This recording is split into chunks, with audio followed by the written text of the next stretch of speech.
Halo semuanya, salam sehat untuk kita semua. Perkenalkan, nama saya Yanina Brubiki. Saya berasal dari UPTD Puskesmas Duamas.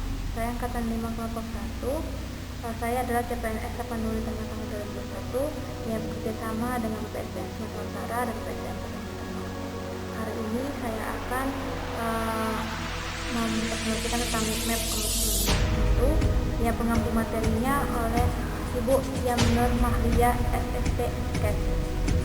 Selamat menonton.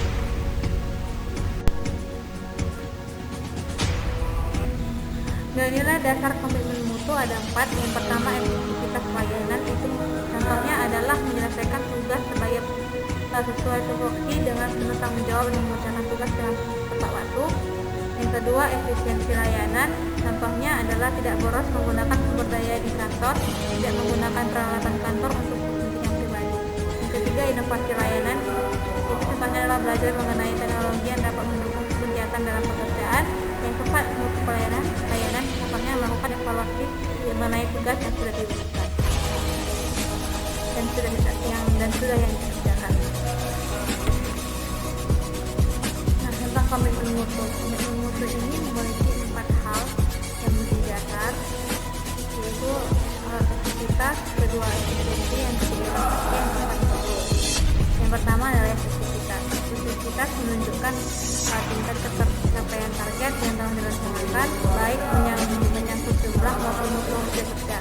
Yang kedua, efisiensi. Efisiensi merupakan tingkat kecepatan realisasi menggunakan sumber daya dan bagaimana pekerjaan dilaksanakan hingga tidak terjadi pemborosan sumber daya, penyalahgunaan alokasi, penyimpangan prosedur dan mekanisme yang keluar alur. Yang ketiga, inovasi. Inovasi muncul karena adanya dorongan kebutuhan organisasi atau perusahaan untuk beradaptasi dengan tuntunan perubahan yang terjadi pada sekitarnya. Yang keempat, ada mutu. Mutu adalah upaya untuk menciptakan kondisi dinamis yang berkaitan dengan produk, jasa manusia, proses dan lingkungan guna memenuhi atau bahkan melebihi harapan pihak mutu. Komitmen mutu ada 5 pilar dalam manajemen mutunya. Itu ada organisasi, produk, proses, kondisi, dan komitmen. Saya akan menjelaskan tentang kelima pilar tersebut. Pilar kelima itu memiliki keterkaitan dan ketersambungan yang tinggi. Organisasi merupakan pilar tengah yang membuat kerangka kerja berorientasi mutu. Produk yang bermutu sebagai hasil kerja organisasi diperoleh melalui proses yang bermutu. Dengan didukung komitmen tinggi dari seluruh komponen organisasi tentu tidak akan dapat mencapai kelembagaan secara efektif, efisien, dan inovatif tanpa ada pemimpin yang kuat dan kredibel. Ada 10 strategi pelaksanaan manajemen mutu terpadu dapat berjalan baik, yaitu yang pertama, menyusun program kerja jangka panjang yang berbasis mutu. Yang kedua, membangun mindset pegawai terhadap budaya mutu. Yang ketiga, mengembangkan budaya kerja yang berorientasi mutu, bukan sekedar melaksanakan tugas rutin yang sebagai formalitas mengumpulkan kewajiban. Yang keempat, meningkatkan mutu proses secara berkelanjutan agar dapat menampilkan kinerja yang lebih baik dari waktu ke waktu. Yang kelima, membangun komitmen pegawai untuk jangka panjang. Yang keenam, membangun kerjasama kolegial antar pegawai yang dilandasi kepercayaan dan kejujuran. Yang ketujuh, memfokuskan kegiatan pada kepuasan pelanggan baik internal maupun eksternal. Yang ke-8, beradaptasi dengan tuntunan perubahan untuk segera menampilkan kinerja tanpa cacat dan tanpa pemborosan sejak memulai setiap pekerjaan. Yang ke-10, menjalankan fungsi pengawasan secara efektif untuk mengawal keterlaksanaan program kerja. Selanjutnya, tanggung jawab mutu. Saya akan memaparkan 4 level tanggung jawab mutu.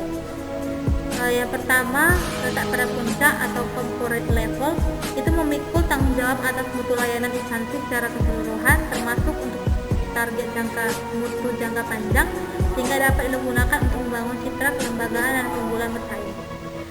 Baru ke level strategik atau level strategik bisnis unit level.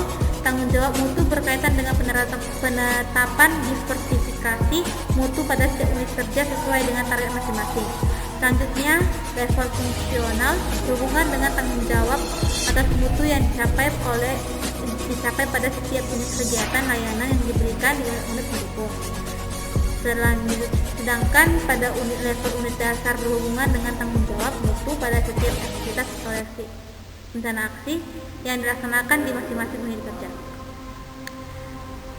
Pendekatan inovatif dalam pelayanan pemerintahan itu merupakan lembaga yang menghasilkan jasa bagi masyarakat sebagai konsumen atau pelanggannya. Implementasinya kita sebagai ASN harus memberikan pelayanan kepada publik, dimulai dengan menumbuhkan kesadaran pegawai akan pentingnya menghargai inovasi hasil pemikiran seseorang atau sekelompok orang. Yang kedua, peningkatan produktivitas aparatur itu ditentukan oleh motivasi dan kemampuan. Motivasi ada dua, internal dan eksternal. Internal itu dalam diri pegawai yang bersumber dari kesadaran diri akan tanggung jawab bekerja yang menantang pengalaman dan kebutuhan. Sedangkan kalau eksternal, yaitu pengaruh lingkungan yang bersumber dari budaya organisasi, kepentingan, hubungan sejawat, alur komunikasi, dan dukungan infrastruktur. Dan implementasi atau instansi pemerintahan harus mempersiapkan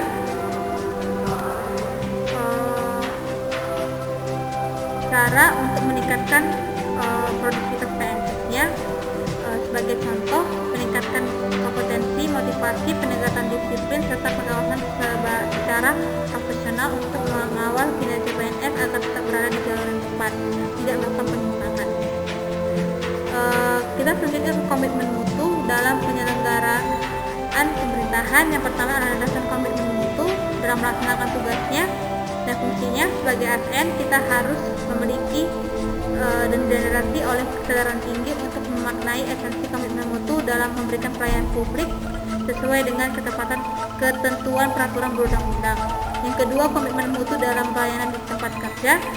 ASN harus bekerja untuk kesejahteraan dan kepuasan masyarakat, dan pemerintah telah mengembangkan program reformasi pelayanan